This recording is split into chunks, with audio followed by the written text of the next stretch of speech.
It's another Q&A edition of Optimal Health Daily, episode 175, and I'm Dr. Neil Malik. Welcome to another Friday edition of Optimal Health Daily, and a very happy St. Patrick's Day to you all. Fridays are where I answer your health questions related to fitness, diet and nutrition, stress management, anything along those lines. In case you're wondering why I bother to give advice at all, well, I have my doctorate in public health degree. I also have my master's of public health degree. I'm a registered dietitian nutritionist, a certified exercise physiologist or personal trainer, same thing, and a certified health education specialist. I'm also assistant professor and chair of the Department of Nutrition and Basic Sciences at Bastyr University here in San Diego, and I'm a professor at 2 other campuses here in Southern California. So let's just say nutrition, wellness, these are definitely my passions. Now, if you want to send in a question, stick around until the end of the show, and I'll let you know how you can do that. And just so you know, if you do send in a question, you're entered into small, special raffles to win books from us. So that's a little bonus for you. Now, as I mentioned, today is St. Patrick's Day, which is celebrated here in the U.S., and it just so happens to be my sister's birthday. So wishing my sister a very happy birthday today. And also, I feel like I can sort of participate a little bit more in St. Patrick's Day this year. I took one of those DNA tests a while back, and it turns out I do have some Irish DNA. It's not a ton, but it was actually kind of surprising. I actually didn't believe it at first, so I went through another company and had another DNA analysis done to trace back my genealogy, and sure enough, it came up again. So with that little bit of Irish blood in me, you know what? I can actually celebrate and feel like I'm really a part of it. All right, that's enough of that. Let's hear today's question as we optimize your life. Hello, Dr. Neil. This is Matt from Alexandria. I really enjoyed your post from Tuesday, October 11th about keeping it simple with just 4 exercises targeting 4 main muscle groups. My question is, how many sets of each exercise should we be looking to do and how many reps of each? Obviously, some of that might depend on weight and, experience, but just an idea on the number of, sets more or less is what I'm getting at.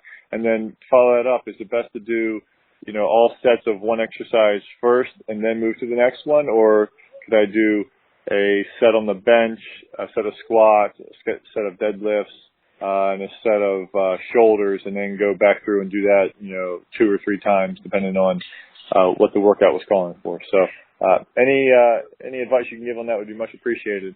Love the show. Keep up the good work. Thanks. Bye. Thank you for your question, Matt, and for your kind words. I realized that you asked me this question a while back, and I hope you're still listening to the show. Well, that actually reminds me. I should mention that if you've asked me a question and you haven't heard me respond to it yet, don't lose hope.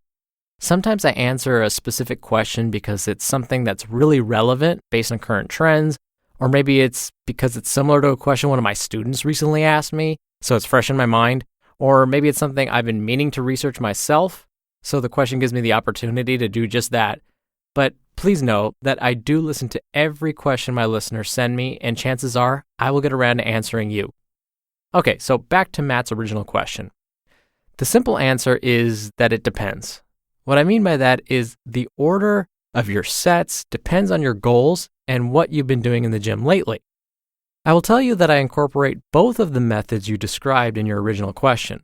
For example, some days I will perform 1 set of each exercise, then go back up to the top and repeat. Okay, so let me give you an example. Let's say for today's workout, I wanted to perform squats, push-ups, and pull-ups. One way to include these exercises would be to do 1 set of 8 squats, then move on to 1 set of 25 push-ups, then 1 set of 12 pull-ups. So once I completed the last exercise, the 12 pull-ups, I would go back to the beginning and perform another set of 8 squats, then back to the push-ups, and then finally the pull-ups again. You could repeat this cycle until you reach the number of sets or reps you hope to achieve, or you could set a timer and tell yourself that you're going to perform as many rounds as possible in, let's say, 10 minutes. Another way to incorporate these same exercises, but in a different way, would be to do the following. Perform 50 squats. You could do this by doing 5 sets of 10 reps, or 10 sets of 5 reps, or Do all 50 as fast as you can in one set. I would really only recommend this if you're performing squats using just your body weight only, with no bar, no extra weight. That would be the safest way to do those quickly. But basically, any combination you see fit would work. Once you reach your goal reps or sets, you're done with that exercise for the day. You would then move on to the next exercise, push-ups, using this example. You would perform however many reps and sets you set out to do, then you'd be done with push-ups for the day, and then move on to pull-ups. Once you were done with your pull-ups, you would then cool down, stretch, and you'd be done for the day. Now, personally, what I like to do is incorporate both of these styles in my workouts. So some days I use the first example, other days I use the second example. What I like about this is it forces your muscles to adapt in different ways, which is important for their growth. The American College of Sports Medicine actually created some strength training guidelines. I created a chart to represent their guidelines, and we'll be sure it's posted on our website, oldpodcast.com too, but I will list them here for you. If your goal is to build strength fast, aim for only 3 to 5 reps per set. This means that the weight should be heavy enough so you can only lift it 5 times maximum. On the other hand, it shouldn't be so heavy that you can only lift it 1 time. If you're not very experienced, trying to lift a heavy weight only 1 time, what we often refer to as your 1 rep max, can lead to injury. Now, you can perform multiple sets of this same exercise with your goal of 3 to 5 reps per set. Just know that when you lift heavy like this, you need a longer break in between sets to recover and regain your strength. So, in between each set, rest those muscles for 2 to 3 minutes.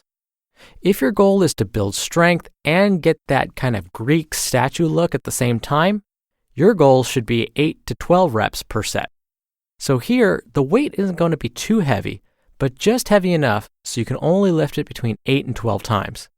Again, you can perform multiple sets here as well.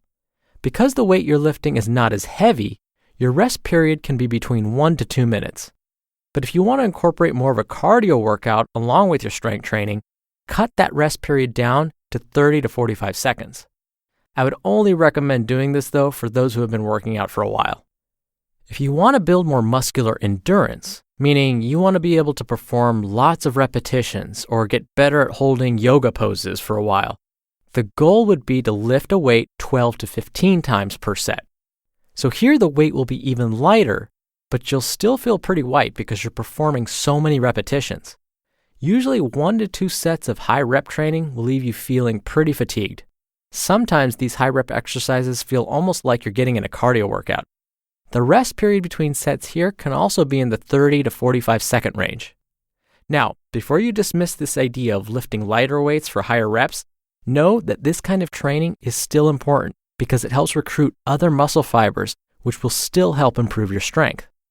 We have studies to show this, and I have found this to be true in my own personal experience. In fact, when I was younger, I never wanted to work with lighter weights. My goal was to get strong and look ripped. But I eventually discovered that tossing in some high-rep, lighter weight exercises actually helped increase my strength and help me get that toned look. And in general, the American College of Sports Medicine recommends that you incorporate compound movements and start with the larger muscle groups first, then move on to isolation exercises. So for example, if you were going to go in for a total body workout, meaning you're going to try and hit all of the major muscle groups at your trip to the gym today, what they would recommend is you start with the larger muscle groups first, like your legs, your back, and your chest. And then eventually you move on to your biceps and your triceps, some of the smaller muscle groups. Now again, if it was difficult trying to visualize all of this information since I threw so many numbers at you, I'll put a chart on oldpodcast.com to help you navigate through these recommendations. I'm a very visual person, and so I'm way more likely to remember something when I see it as opposed to hearing someone talk about it. So if that's you, I completely get it. Definitely come by our website and there'll be a chart there for you. Thank you again for the question, Matt. You're going to be entered into a raffle every month to win a book from us. Now, if you want to send in your own question and basically get a consultation for free, it's really easy to do. Just come by our website, oldpodcast.com, and look for the bar along the side of the page that says, Ask a Health Question. If you click on that, you can record a message straight from your computer's microphone or from a phone if you use our app. You can do multiple takes, and once you're happy with it, you submit it to us. It's really easy. Or you can call in. The number is 61 I love OHD. So either that or visit oldpodcast.com, send in your question, and you'll be in small special raffles to win books from us. And as always, thank you so much for listening to the show. Thank you for subscribing. Thank you for sending in your questions. Remember, I listen to every single one of them. Again, wishing my sister a very happy birthday. I hope you all have a great weekend, and I'll see you on Monday's show, where your optimal life awaits.